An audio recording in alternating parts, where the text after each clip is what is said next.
जोहार तेहेन इन आपे लगिन अड़ी रस्क खबर अगु कतनी हेज अकना हिजुकान इंग्राजी माहा 1-2-2026 और 2-2-2026 हिलो बीसीएमसी जगन्नाथपुर कोड़ाक को ठेवक आकार सिर्फ सड़े जम सावते लागड़े एने हेपरा 1 तारीख तो तारासिन बेड़ा सिर्फ सड़े बन जमा और निदा दो जात्रा बन नेला 2 तारीख तारासिन बेड़ा दो पता बन एनेजा और निदा दो लागणे बन एनेजा लागणे एने रे दो नाना हुनर प्राइज मेना 11टी ड्रेसिंग टेबुल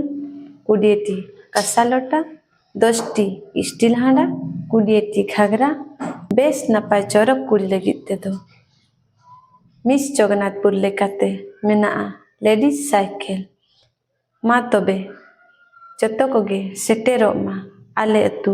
जगन्नाथपुर सिर्फ सड़े जम टंडीते मा तबे